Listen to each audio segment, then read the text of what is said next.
Bom dia!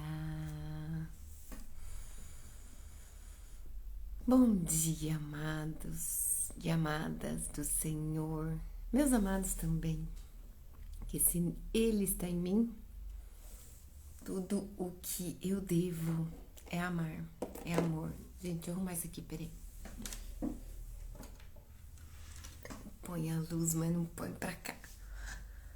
E aí, como vocês estão nessa terça-feira? Espero que bem. Espero que o seu dia seja muito abençoado, que o Espírito Santo possa coordenar tudo aquilo que a sua humanidade, não consegue coordenar. Na verdade, que ele coordene tudo, porque a gente anda numa época sem saber de muita coisa. Então, temos que estar ali, coladinho com Deus.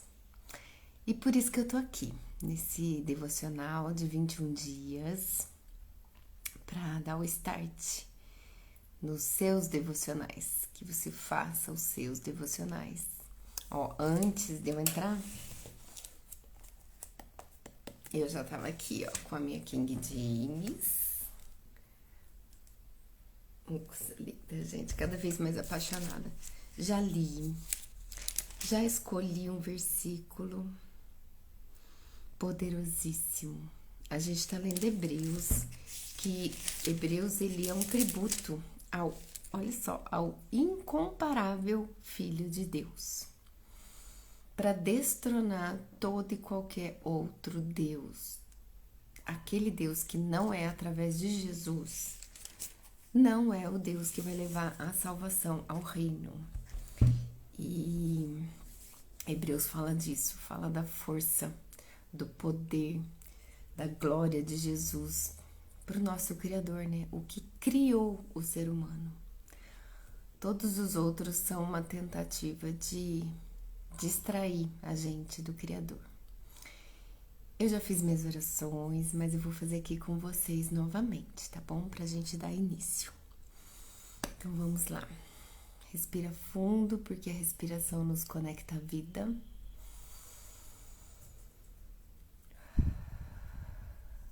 Senhor, nosso Deus, nosso Pai, Abba, Papai, em nome de Jesus, teu Filho amado, nosso Mestre, nosso Salvador, nosso irmão mais velho, nosso amigo, nosso conselheiro, que o Espírito Santo do Senhor possa abrir nossos corações, abrir nosso discernimento, para que possamos entender e viver cada vez mais de acordo com a Tua Palavra, para que tenhamos a eternidade em plenitude, Senhor, conforme Tuas promessas para nós. Que nesta manhã o Senhor fale poderosamente através de mim, pelo Espírito Santo, e que muitas vidas possam compreender a respeito do incomparável poder, glória, honra de Jesus Cristo. É em nome de Jesus que te pedimos, amém, amém. Coisa linda, gente, como é bom se conectar. Reiniciar lives não é fácil, eu tô aqui, há uma barreira, a ser transposta. Mas eu recomendo, gente, tudo que vocês aprenderem, transbordem. Porque se Deus não usar a nossa boca, como é que, a mensagem vai propagar? Então, bora falar. Em Hebreus 2, eu recomendo que vocês leiam. Eu escolhi o versículo 17. Eu não, o Espírito Santo. Pedi aqui para o Espírito Santo escolher, que tá escrito assim: por isso, em todas as coisas, convinha-lhe... antes, deixa eu falar. O Hebreus 2 fala sobre a humanidade de Jesus, sobre o homem, Por que Jesus teve que se fazer homem? Por que Deus se fez homem? Ele se destituiu da glória para estar aqui entre os homens. Por isso, em todas as coisas, convinha-lhe que fosse feito semelhante aos irmãos, chama a gente de irmãos, para que fosse um sumo sacerdote misericordioso e fiel em todas as coisas, que pertencesse a Deus, para operar a reconciliação por causa dos pecados do povo.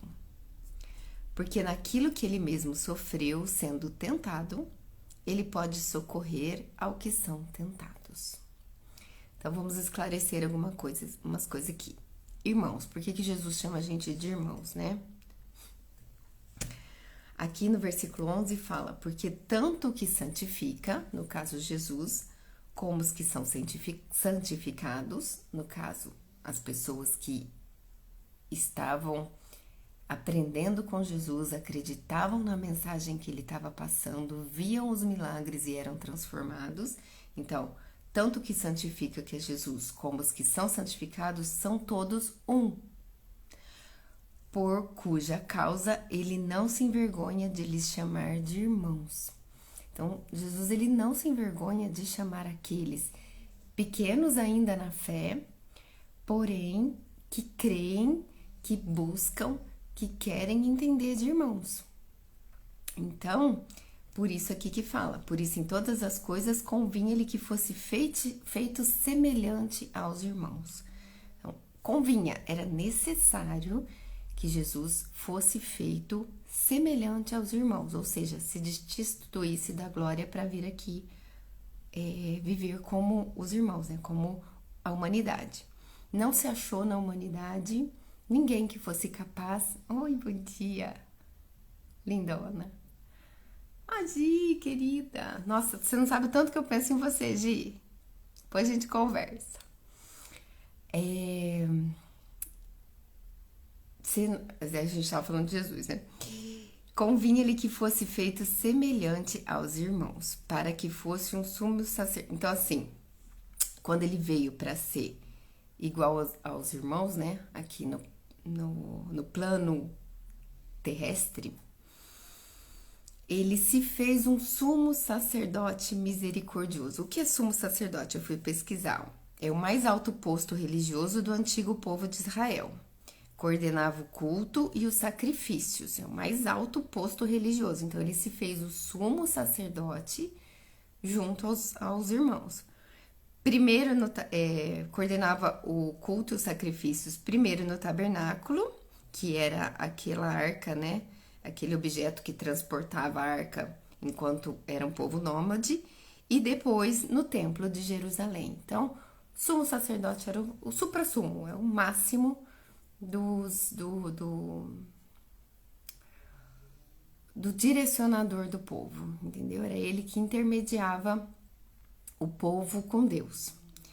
Então, Jesus era o sumo sacerdote misericordioso e fiel, coisa que não havia na terra, né?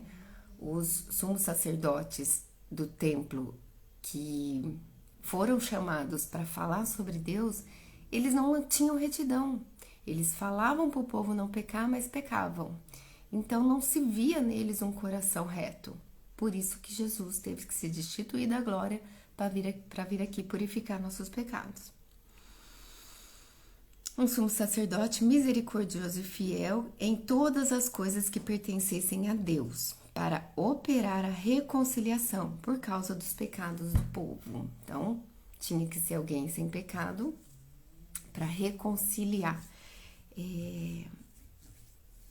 Eu fico aqui imaginando que Satanás ria da situação que o povo estava, porque ele falava, olha, ninguém vai conseguir essa coisa aí que você fez de se, né, falando para Deus, vamos dizer, essa coisa aí que você fez de tornar o homem divino, não vai rolar.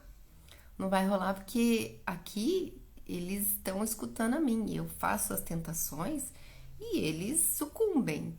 O Senhor fala que é para fazer uma coisa, tem lá os 10 mandamentos, e só de eu dar uma estigadinha, eles conseguem pecar. Então,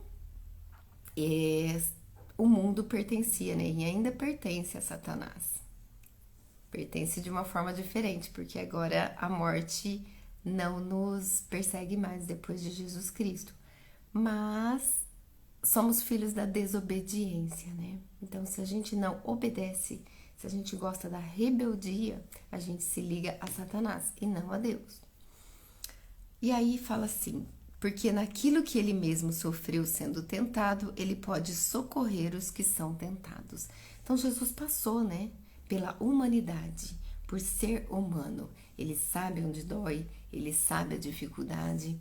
A maior tentação de Cristo foi no deserto, quando ele foi começar, né,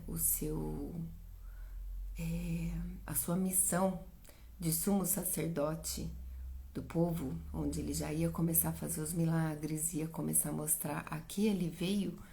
Ele foi batizado por João Batista, e aí ele foi para o deserto passar os 40 dias. Ficou 40 dias em jejum.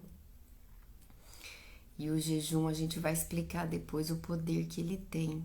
E eu já vou avisando que ele mexe com a pineal, ele libera uma substância que faz a gente ficar mais sensível ao espírito, de forma natural, né?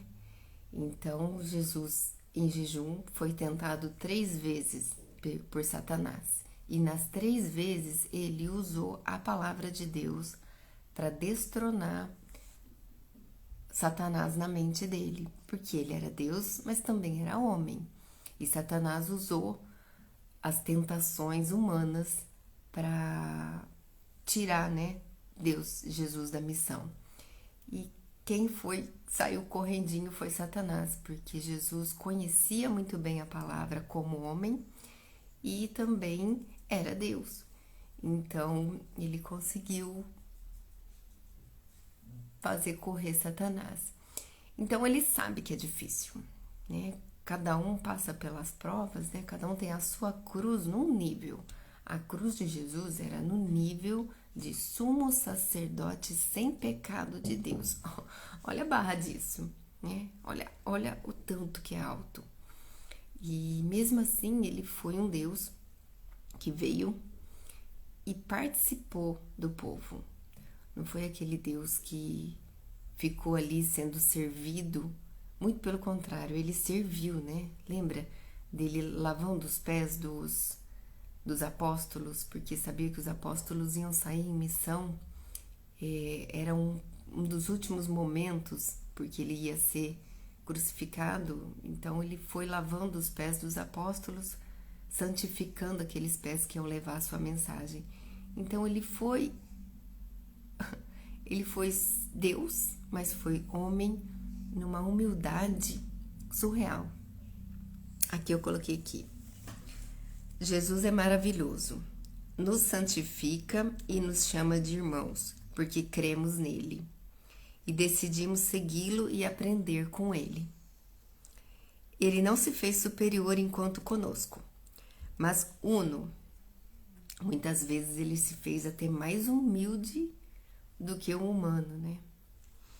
Passando por todas as tentações com um olhar de perdão e misericórdia. Até na hora da morte, né? Senhor, perdoai-os, eles não sabem o que estão fazendo.